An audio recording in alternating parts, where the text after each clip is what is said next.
Welcome to the MICK Show, where I give you a laid-back look at the lives and businesses of today's most well-respected creatives. You'll learn key life lessons from culture's most prominent personalities, musicians, actors, athletes, and CEOs. So sit back, relax, and let's get into the show. This is the MICK Show. This is episode 2 of the MICK Show. This week, our special guest is Deshaun Watson of the Houston Texans. He is one of the best quarterbacks in the NFL. He just signed an amazing new deal, so congrats to him. And he's a new author. His book, Pass It On, is in stores right now. Stores meaning Amazon and whatever bookstores are left in your town, if they're even open. We're going to discuss some of our favorite tools for staying focused in a pandemic, for motivating our teammates, for being leaders, for overcoming obstacles, and most importantly, we're going to discuss some of our favorite Atlanta rappers. Enjoy the show. This is episode 2 of The MICK Show. Deshaun Watson, what's up, man? What's up, man? Thank you so much, first of all, for taking the time. We're going to talk about your book. We're going to talk about NFL and quarantine and how all that stuff's working for you. Personally, I just want to talk about some music stuff with you too, because I think that's fun. And I feel like most of the times you're probably going to do like the book tour and all these interviews, but Oprah's not going to ask you about Migos. So we'll do it like that. But how have you been keeping busy during this quarantine? I think with me during this quarantine, just trying to expand my mind. The book, being able to write a book and kind of put that out. You know, I actually started DJing. I know that you DJ. I've been doing a mix and things like that. Man, if you ever need tips and pointers, I got you. Whatever you need. Yes, sir. We'll definitely be in touch about that. Definitely working out, football-wise, family, building what I want to do in the next 5-10 years of my life and my career. That's what I've been doing. I love that. Let's delve right into the book. Do your teammates get free books, or are you going to send them the Amazon link? Nah. Most definitely get those guys some books. They want you to pass the ball to them, right? So, like, I don't know. I'd make them show up at the receipts. Like, hey, man, like, you're not getting the ball. Regardless if I give them free books, I know they're just going to go out and buy some, for their families and things like that. So people are going to find out as this comes out later on in the year, who writes a book of this much amazing content, of this much amazing deep skills at 24? That's just mind-blowing to me that at 24, you can create that much impact on the world with 7 kind of aspects. Growing up, I never really had the ambition or the passion to write a book. I hate reading. Well, I used to back in high school, even in college. I was just like, I'm not a reader. I'm a communications major. I like to talk. I like to observe and things like that. But once I got to the league, after my rookie year, I was approached by this woman, Lavelle. And she's like, man, I love your story. I think that you should write a book. Age 21, 20, I'm like, I don't have time for that. I'm trying to focus on football. And then next, a year later, she came back around. But she was very, very passionate about my story, my testimony.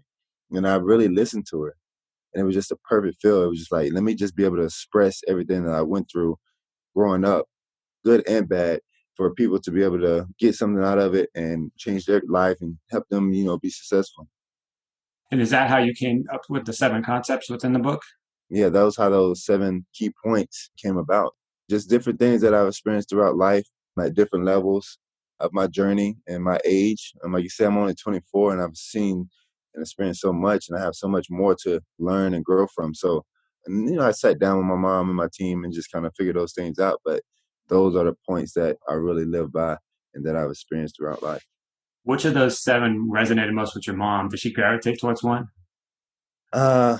Really all of them had something that reminisced some point that happened in our life. Even her life or what she's seen through my life or what we experienced together, each one just have a piece of our life. I love that. I think like with my mom's crazy. So she'd probably just pick like, cut the fucking grass. Right. Would you do another book, you think? Is there like a sequel in there somewhere? I think it is. I think being so young and having this first one come out, I feel like another book is a must. Regardless what happens in the next couple of years, I feel like my life is a movie. It's things that I used to dream about, things I used to hear. When we talk about music, what rappers are experiencing and saying, and these other artists and people around the world are really saying, and what's happening in movies, I'm really living that lifestyle. Let's talk about, you've obviously approached your career in a real business mind state, which a lot of players in a lot of sports and entertainment as well, we all say we do, but very few people actually live what they say they do. And then of those who are living it, there's very few people that actually put the pieces together in the right way, even when they're trying. How have you developed as a businessman over the course of your years in the league? Just the knowledge, just the way I move, the things that I'm putting myself, my mind, and my passion, my money into. I'm making very strategic and smart moves. I'm not just jumping at the first gun. I'm not just jumping on, this is a lot of money, so I'm going to take it. No, I'm really understanding what this brand or whatever I'm partnering with or what I'm doing business with, what do it mean to me? How is it benefiting me? How is it benefiting them? And then how is the outlook of the brand? How is, when I partner with this brand, how is the outside world kind of observing? I do all that things. Then I'm blessed to have the security and the support and the team that I have that's helping me with this. Brian Burney, David Mulligather, Quincy Avery, and the list goes on and on. Those are like a few people I speak with daily, and they're just motivating me and really just putting gems and knowledge in my head each and every day and teaching me the ropes. Do you like attribute any of that to your ability to finish college in 3 years? Oh, for sure. Yeah, yeah, yeah. And that was just a mindset. That's what I wanted to do. I mean, I had an ACL injury and everything that postponed, a lot of different things, schoolwork and football. But same time, I sat there and told my advisor, Miss Maria, like, hey, I'm gonna graduate before I leave. I'm leaving school after 3 years. I'm going to the NFL and I'm gonna have my degree. And this is what I'm gonna do. And I promised her that. We looked each other in the eye. She held me accountable, and I stuck to my promise. And I feel like once I'm sticking to something, once I say I'm going to do something, then I'm going to do it. The accountability thing is key. Like having people in your life that keep you accountable. Man, I'm 42. Like I've very rarely found the people in my life that I could actually trust to keep me accountable in the Right. ways I need to be. It's almost funny, like having a kid. I'm like, he keeps me more accountable than a grown ass man has ever kept me because I look at him and I'm just like, man, if I don't get myself right for you, nothing is going to get me right. It's weird Yeah, because most people look to their elders, but I look to my youngers. right, right. You just got to find that purpose and that why. Your kid was probably your purpose, your why you get up every day and you do what you do. Like mine is my mom, my family, like the neighborhood I grew up in. That's my why. That's my rock. Those are the ones that keeps me balanced. And if I'm feeling too comfortable, I'm getting lazy. Think about my mom. I got a picture of me and my mom in my room.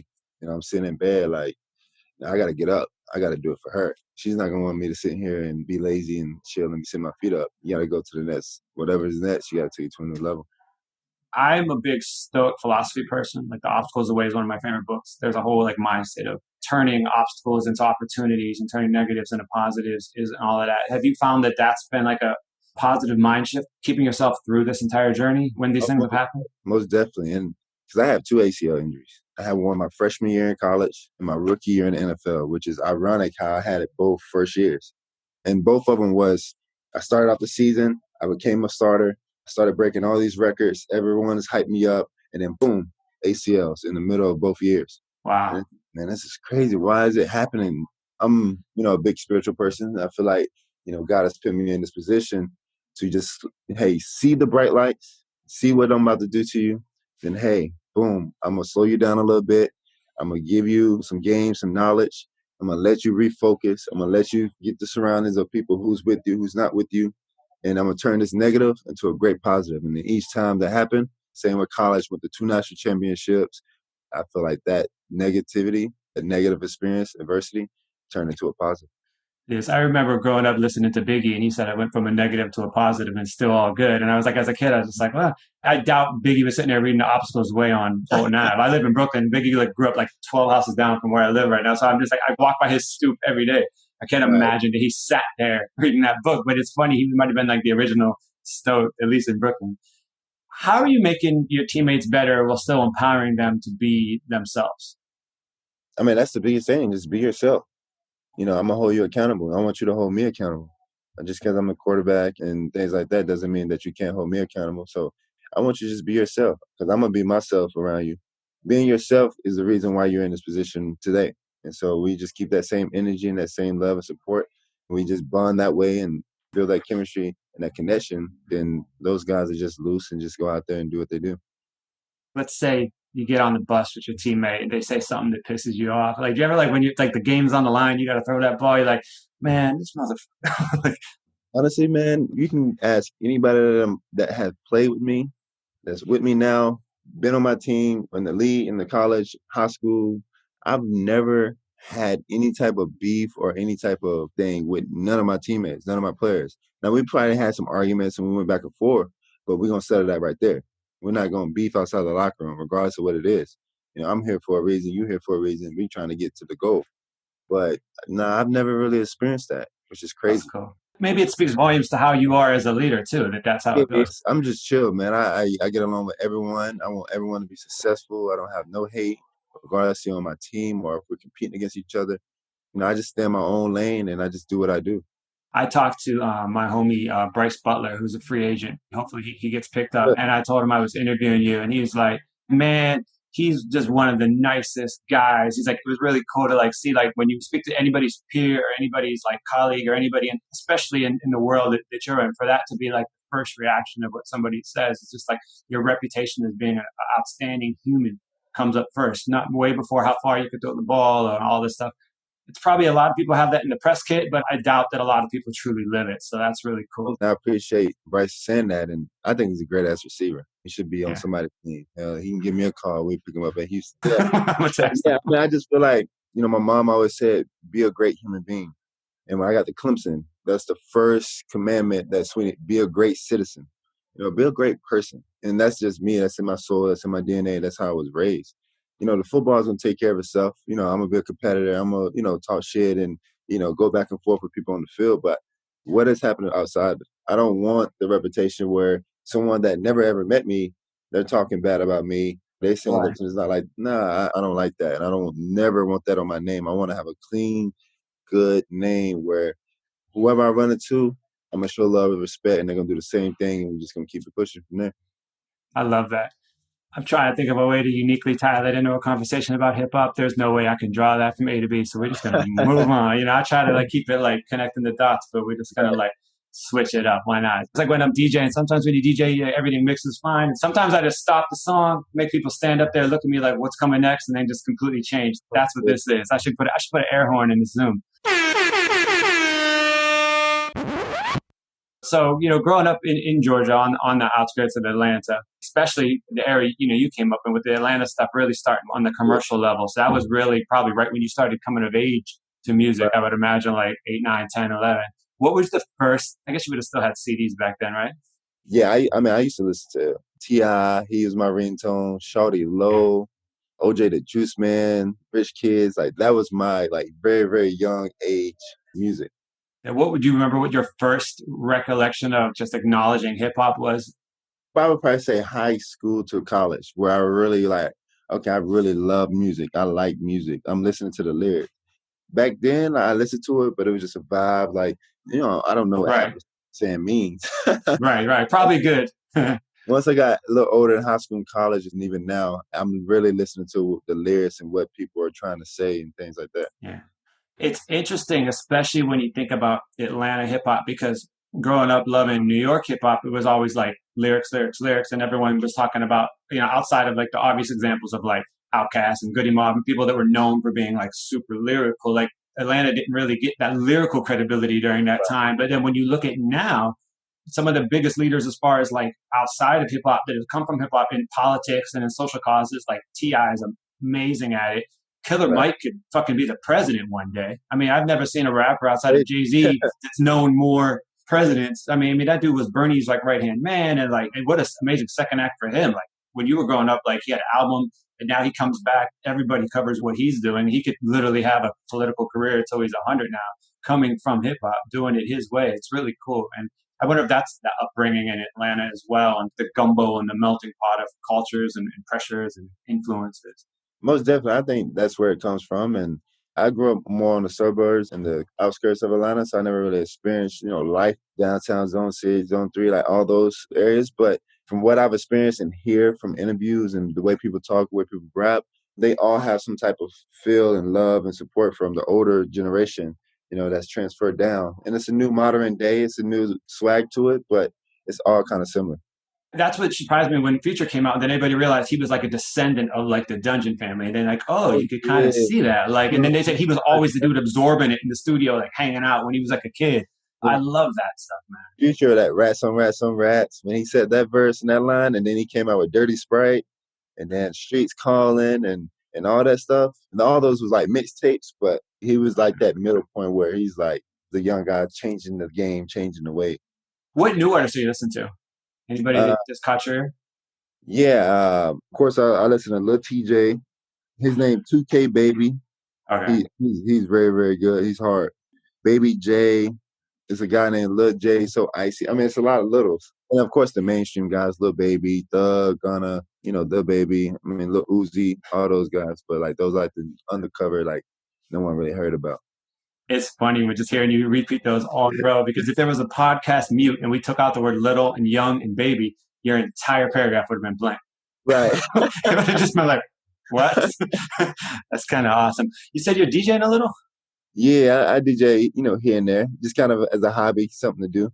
What made you gravitate towards that? Is it just like wanting to entertain or? Yeah, well, I'm real good friends with Chase B. Oh, yeah, it's my guy.